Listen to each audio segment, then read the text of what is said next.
सभी बहनों से राधे राधे। स्वागत है बहन के गीत में। आइए एक छोटा सा बेटी का विवाह सुहाग गीत लेके आई हूँ। बहुत ही प्यारा गीत है। तो बेटी कैसे मांगती है सुहाग माता गौरा से, आइए आप सबके गीत में जाता है।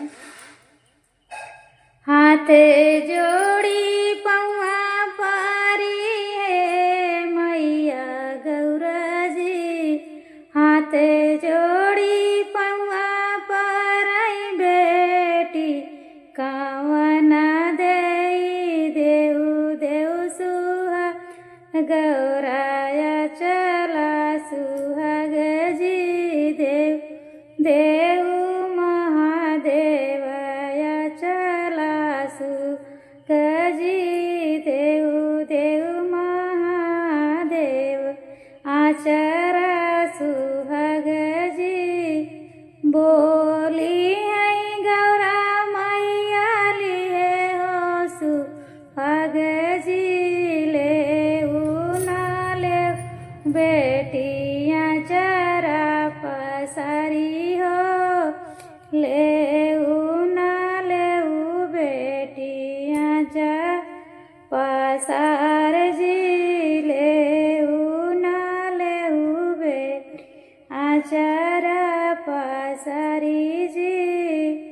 कई से के ले माता आचरा सुहाग जी, कई से के माता आचरा पसारी हो जीना मोराया चरे हो झरी जय सुहाग जी, जीना मोराया चर झरी जई है सुहाग जी।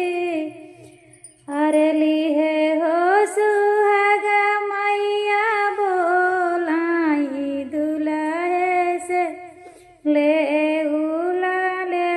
दुल्हे जामा मैं पसारी जी ले ना ले दुल्हा जामा पसारी जी। कई से के लई माइया चरा जामा पसारी जी, झीना मोरा जमा जरी जई सुहाग जी, झीना मोराया जरी जई है सुहाग जी।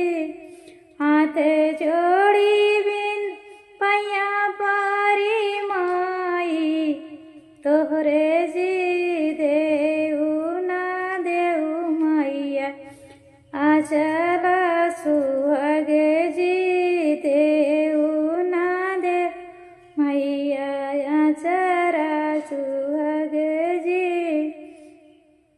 हरे बैला दाई मैया दे जी सुहाग जी, घोड़ावा सजाई मैया दिए सुहाग जी, घोड़ा हाथिया सजाई मैया देऊ सुहाग जी।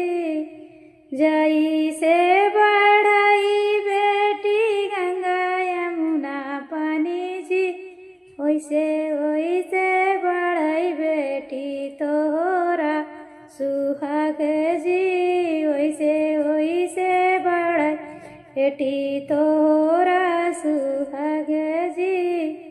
हाथ जोड़ी पैया पारू सुना मोरी मैया जी, हमारा तू करी दियो आचरा सुहाग जी, हमारा तू करो मैया आचरा सुहाग जी। जैसे बहै गंगा यमुना वैसे रहै बढ़ई सुहाग जी, हमारा रहे बेटी आचरा सुहाग जी, हमारा रहे बेटी आचरा सुहाग जी। तो आप सबको ये सुहाग गीत कैसा लगा? जो भैया दीदी इस गीत को सुने होंगे ध्यान से, उन्हें समझ में आया होगा।